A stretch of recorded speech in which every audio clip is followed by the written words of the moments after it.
Hi everyone, namaste, it's Lauren. I'm here waiting for Keith. We are about to do our Sonic Back to the Roots live session, and I'm really excited to be with you guys again. There's so much to talk about.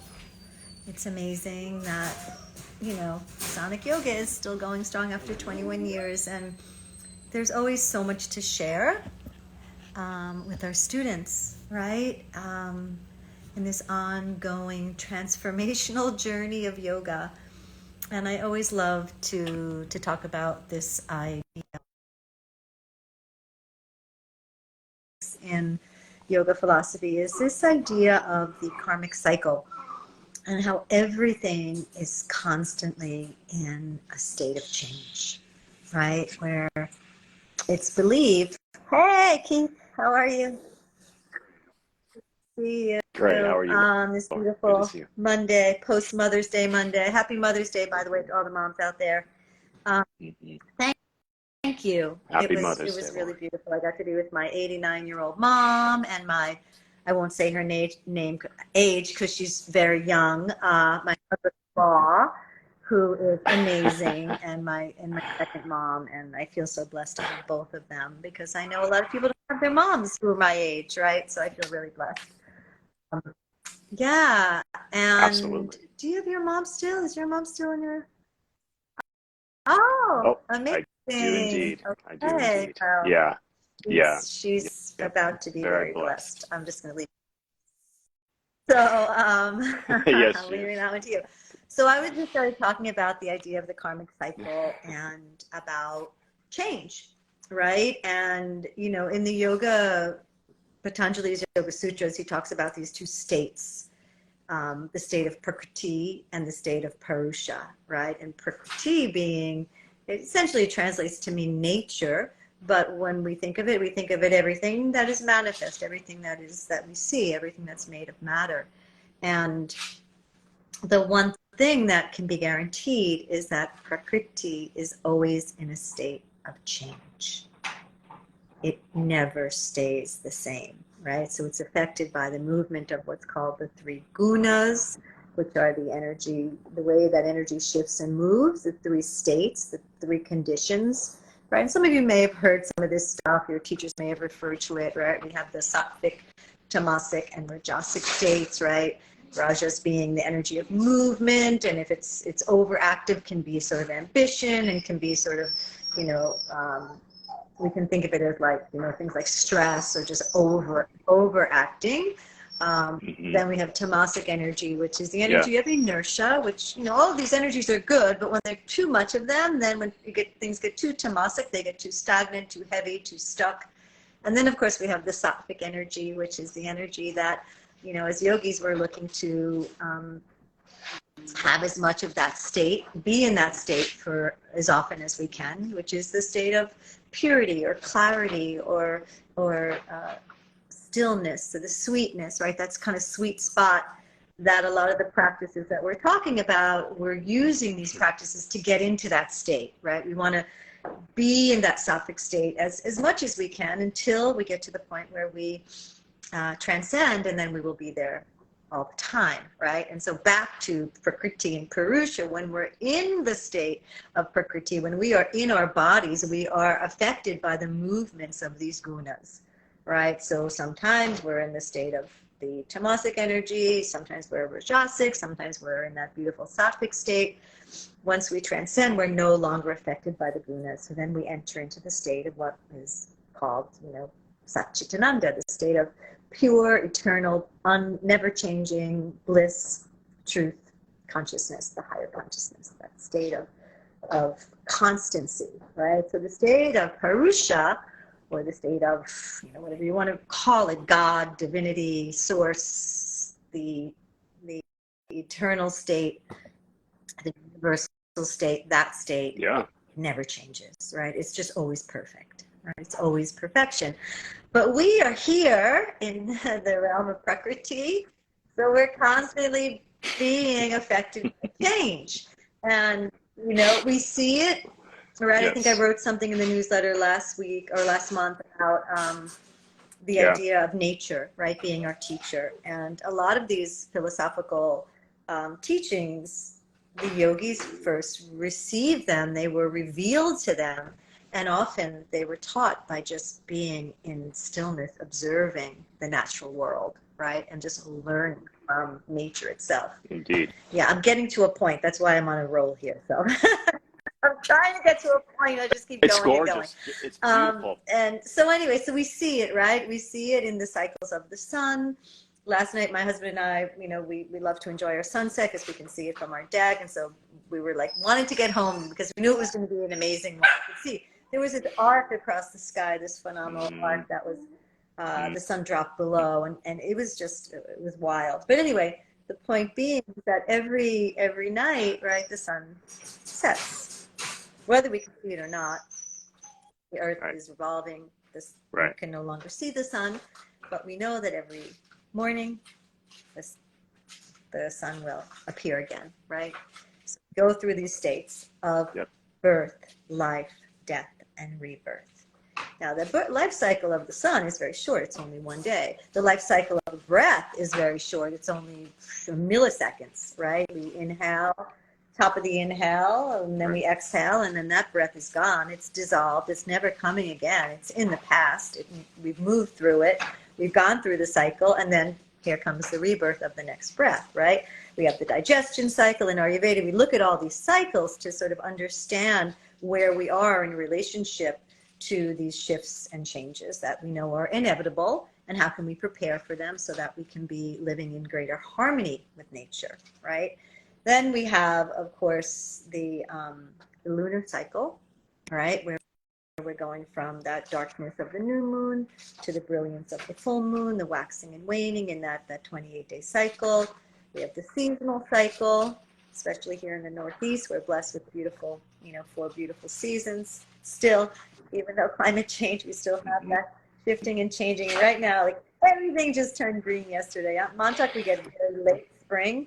It literally just turned, it is insanely beautifully green, like that lime light green, right? But we know that by October, that's it. Everything dissolves. Everything goes back to the earth. Everything goes into compost. By winter time, by the winter solstice, it's dark, right? We've gone through that complete cycle. We're in the dissolution again. So we hibernate, we go into the darkness, and then we wait for spring to spring again, which it always will. The rebirth will always come. So this is, right, these are the cycles. And if we can kind of, as yogis, be like, okay, like everything's changing. That's the norm. Everything is not going to stay the same. And it helps us because then when things change, our resistance to that change becomes less. And it's the resistance that causes us to suffer, right? Because we don't like, most of us don't like change. We want everything to stay the same. We have got a certain, well, we do like some, but yeah, we like comfort, but we only like certain change if it goes in the direction that we want the change to go in, right? We don't want to, we don't want to change that are out of our control, right? On our terms. So I did just want to bring that up today because we are losing one of our most amazing teachers, which is Jeffrey Duvall, who has been with Sonic Yoga for 18 years, which is pretty amazing and powerful. And so here we go again, right? Just when you think something will never change, that certain teachers will never leave, then all of a sudden, here we are. We're in the dissolution. It was a very long cycle. It was like a 18-year cycle, but it was a cycle that is now ending. And, that is hard. That is sad. That puts us in a state of reflection and loss and mourning and missing of our teacher. But also, at the same time, we do know if we accept this philosophical wisdom teaching that things inevitably will always change, then we kind of surrender into that flow and we go with it, and then we wait to see what the rebirth is going to bring. Because there is always a gift in the rebirth, right? When you see Shiva, Nataraj, in the form of Nataraj, dancing in the ring of fire, he's in a ring of fire. He's burning because he's in the dissolution. But he's dancing because he is ecstatic. even though he's in that state of dissolving, because he knows he is in the transformation and the rebirth is coming, right? So he is dancing in ecstasy. So here we are. Sonic is going through another shift. We've been through so many of these shifts. I've been through them all, obviously. I've been here the longest. But, you know, we've had lots of shifts and changes with the teaching staff and faculty, and we've had amazing teachers. It's been such a blessing. Um, you know, Jeffrey is just near and dear to my soul. I will miss him very deeply. But, you know, his wings needed to fly, and he goes. And so Sonic is ready for the next rebirth. And I'm excited to see what new teachers are going to step into those spots. And students will have the opportunity to meet somebody new, to experience something different. And who knows, that might ignite a spark in you, even though you might still be missing your teacher that you're used to. You might have the opportunity to shift into something new and exciting. So this is the process, right? This is the accepting that everything in the realm of Prakriti will always change. So that's what to say. So yeah. Indeed. Beautifully said, just beautifully said, and I would echo all of it, especially your feelings about Jeffrey and how that makes us all feel. I think in the community, it's certainly a loss, and to not acknowledge it would be just crazy. It's such a loss for us. It hit us very hard, and so we're feeling that. And you know, we have philosophy, we do our studies, and we meditate, and we practice. And it's one thing to think about all this stuff, and it's one thing to see the logic in it and see the truth in it, even, especially upon reflection. You know, you can look back on times in your life and say, ah, yes, I see that was actually a rebirth at that time. That was a necessary shift, and something dissolved, but something grew out of that. So that's more accessible to look back on it. But to be tested in the present and have something really unexpected come along, and then our reaction, this is the test of the practice. You know, there, like I said, there's philosophy, and this is something that really is going to be shared with you from someone older than you, who's been around it longer than you have, or you're going to read it in texts. Then there's meditation, and then there's the physical practice. But you know, this is all preparing us for the truth that you just spoke to. And it always really is a test of our practice. Like, where are we really in our practice when we see how we react to these moments? And they're always tough. Like, I think you and I had like a very tough couple of days, if I may speak for you. I just think it was just like,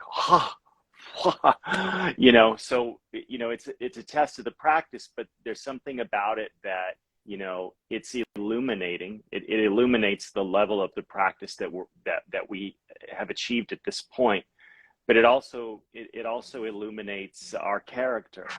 It's very, very interesting to have these moments of loss, and to be able to step outside just a little bit and observe your reaction, your thoughts, and see where you're really at, because this is, of course, what everyone on this call, and you and I, this is what we're doing. We're practitioners of yoga, and this is where the rubber meets the road, you know.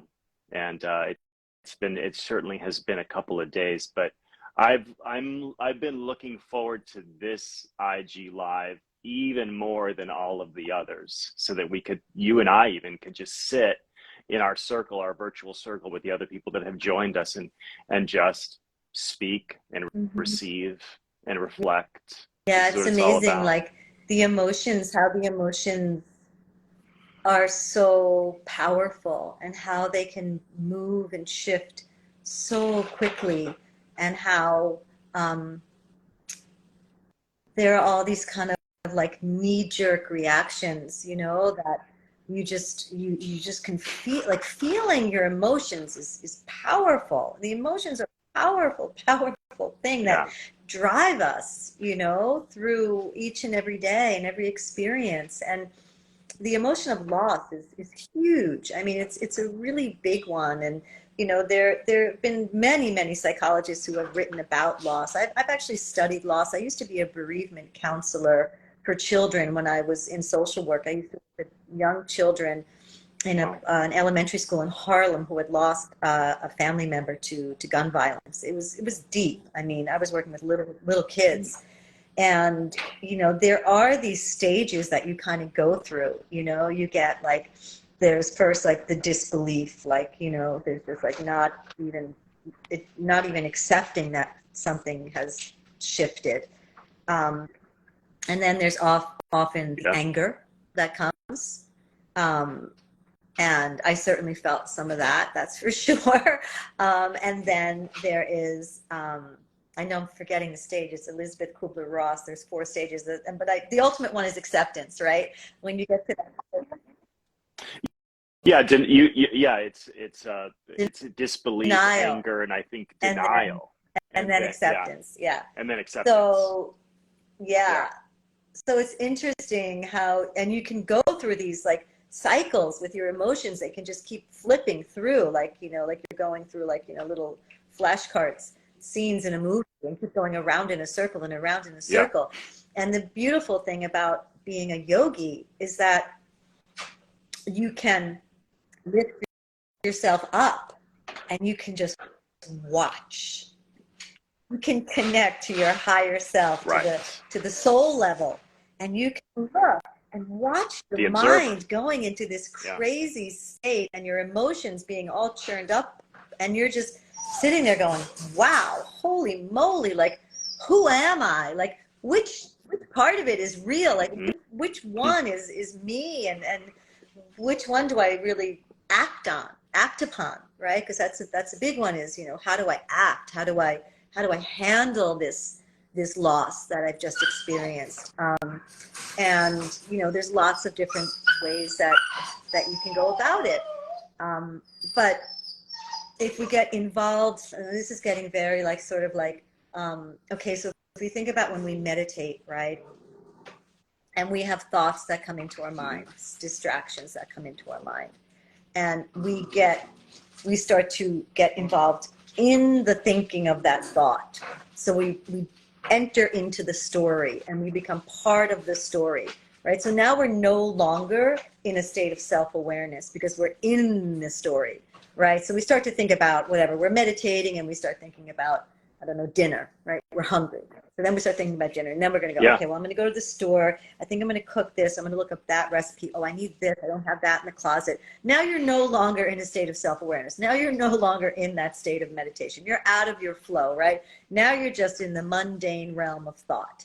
So when you're meditating, hopefully what's going to happen is you're going to have that thought about dinner and the food, and then you're going to let it kind of play itself out, but you're not going to enter in. Your awareness isn't going to be in that mundane conversation. Your awareness is going to be sort of in that state of either observing or receiving or reflecting, or even just rising totally above to the point where those thought waves become so minimal that they just kind of dissolve and disappear, right? So the idea is that you want to elevate yourself, your consciousness in some way, so you don't get sucked in to the stream of consciousness that is that mundane realm of thought that doesn't allow us to rise above and be in reflection and to be in self-awareness, which is the space where we grow. So when you're having these emotional responses to something like loss, the same thing happens, right? Either you get into the kind of, okay, what am I going to do now? How am I going to deal with this loss that's just been hit me? Am I going to go and, drink myself 20 glasses of wine? Am I going to lash out at the person that decided they needed to make a change in their life? Like, how am I going to rally the community? Maybe I'll do something positive, right? Maybe I'll have a conversation with you. So all of those things are good. They're well thought out, but some of those knee-jerk reactions are not probably helpful to you or to the person. But if you can take a moment, right, use your skills, connect with your breath, come into that state of that sattvic energy to get back to those different states, and with some clarity, lift yourself up, and then just watch the emotions, just like you watch your thoughts when you meditate. Just watch those emotions just going, right? And then you have the opportunity to kind of sit back and go, okay, like these are all the things. These are all the things that my heart is asking me to do. My mind is telling me to do. But what really is going to bring me peace? Peace to Jeffrey, peace to all the teachers, peace to the staff. What is going to be my most peaceful action? What's going to create the least amount of vibration in my field so that I can be in stay in as an elevated state as possible while we move through this transition, right? So for me, my action was do nothing, right? That was my personal reaction, was do Right. nothing. Let's just let the dust settle, right? Let the dust settle. And then when I got on with you, I was like, oh, I need to talk about this. So here we are talking about it. But I'm a lot more rational and sane than I was on Thursday, right? And my 4 days have gone by. Exactly. Yeah, don't act. Sit still, be quiet. You know, we would all be a lot better off if we were able to just take that one simple action of just deciding, I'm very emotional. I will do nothing. I will let time pass. I will let time itself change my perception on this, and you know, as you say, let the dust settle a little bit. You have to let it settle so you can see. It's a great analogy of letting the dust settle. You can't see until it settles. When your emotions are moving like that, it's very hard. That's getting back to that, the gunas, right? You're in that rajasic state. There's this constant movement and disruption and disturbance. And until you can get to that sattvic state where you can actually feel like there's some clarity, it's hard to really know what to do. And then, you know, usually when you enter into the sattvic state is where also comes in the heart opening.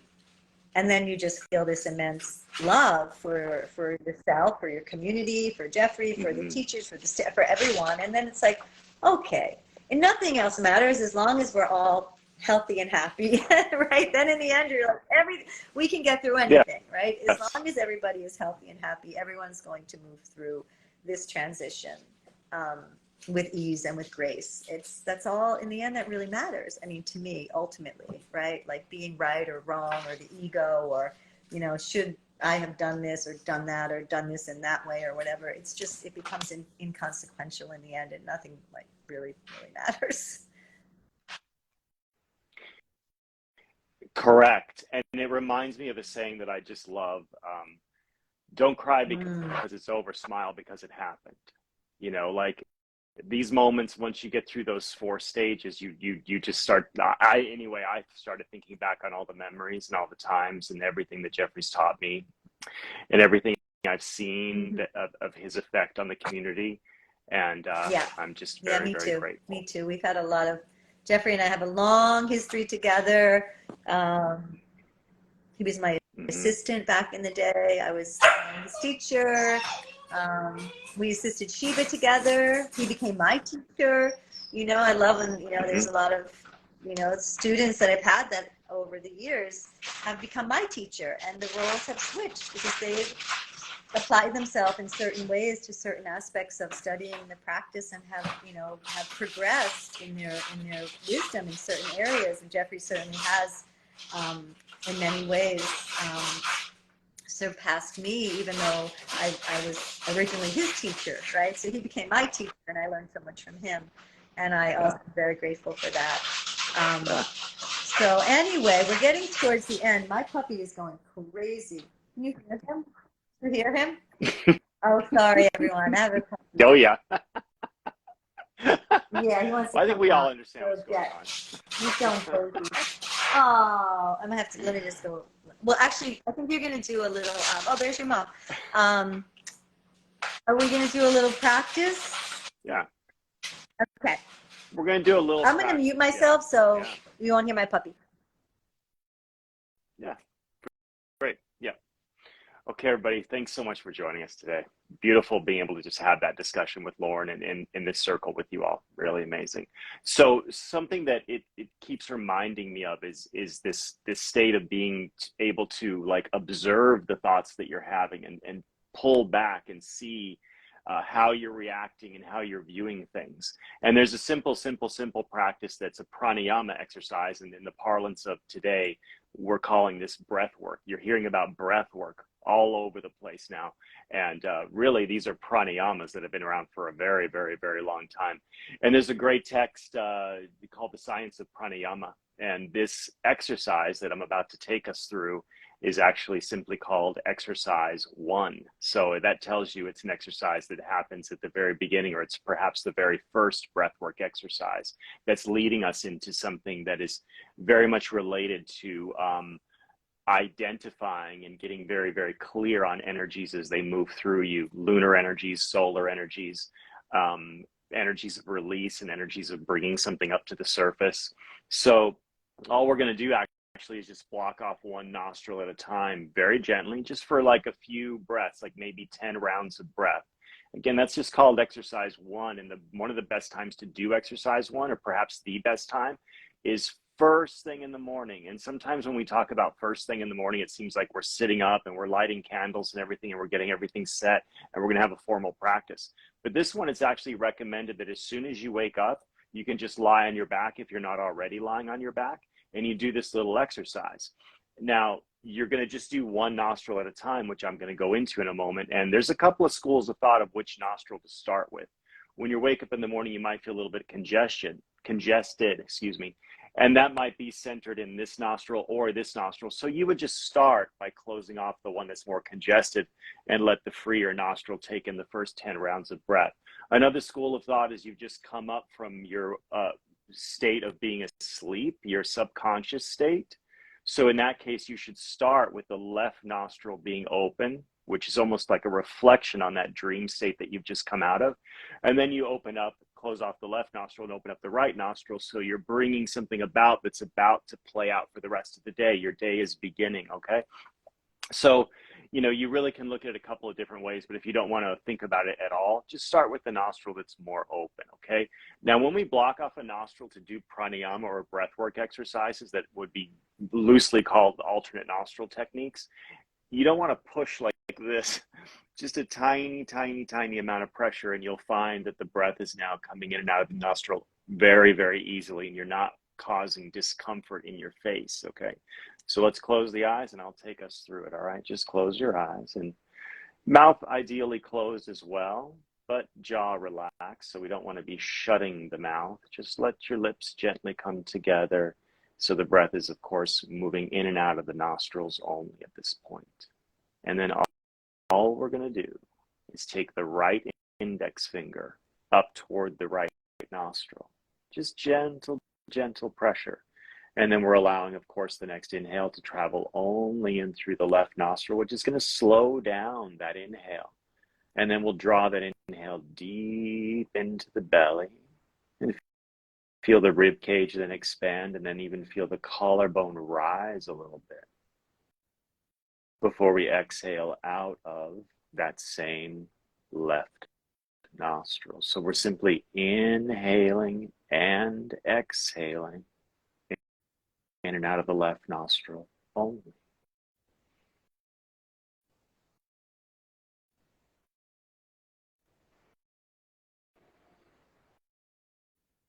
So just keep going and keep yourself mindful on bringing that inhale down toward the belly. So you really are taking what we would think of as a deep inhale, but nothing forceful about it.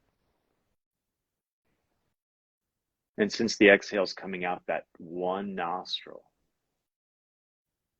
that exhale will play out very slowly as well. And there's a great old saying in yoga, as you continue on,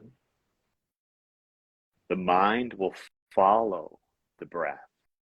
The mind will follow the breath. So when we slow the breath down and even it out, same thing happens to the mind. Thoughts slow down, and you can see more clearly patterns in your thoughts and what your inner voice, if you will, your higher self is telling you.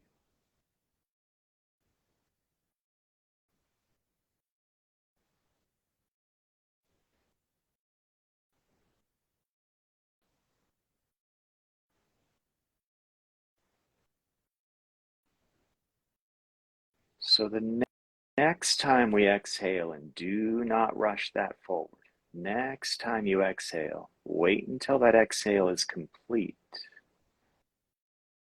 And just drop your hand down into your lap again and keep the eyes closed. And now both nostrils are obviously open.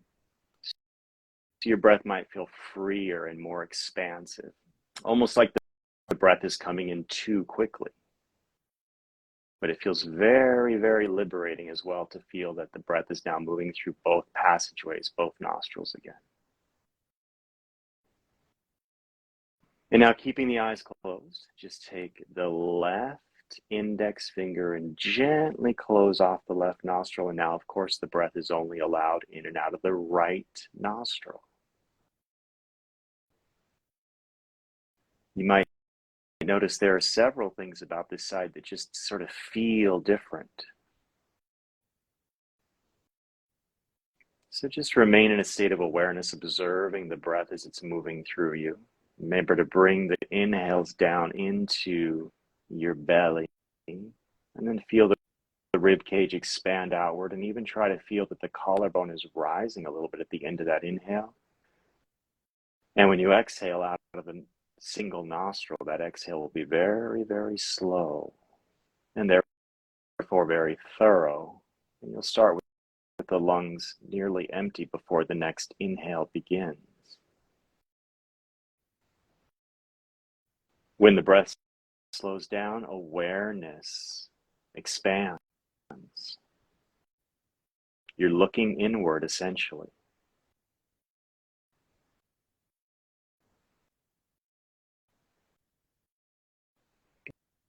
And when we breathe in and out of the right nostril, it tends to have an energizing effect.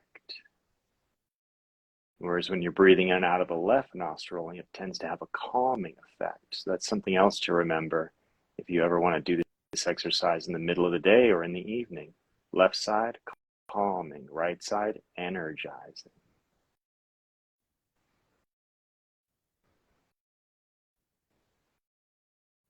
Just keep going.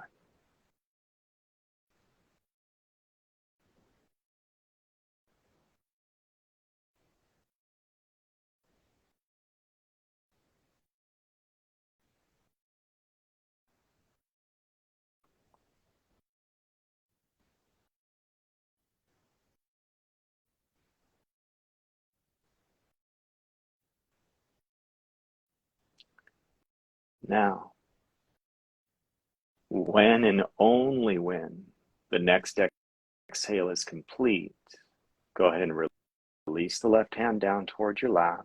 Keep the eyes closed for just a moment and observe. And whatever that means to you, that is what I mean. Every time you take yourself into a pranayama or breathwork exercises, what's really happening is that you're bringing awareness. You are simply in a state of observation of yourself, your thoughts, how your physical body feels. You can even feel your digestive system and your heart beating. And that's all we're really doing, is looking inward. It's not so much there's a goal. So that's why we start off each day doing that little simple exercise, and a lot of things will open up from there. You'll become curious about other techniques, and you'll feel a little bit differently because you'll be more in that state of being able to see the bigger picture and observe how you are reacting to things in your life. And it's amazingly beneficial. Right, Lauren? Thanks, everybody. You're muted, Lauren, so I'm going to close it off. Bye, everybody. Everybody's dead. Yeah. Look at the puppy. That's what was making all the noise. Beautiful. See you next week. Thanks, everybody. Thank you, Bye. Lauren.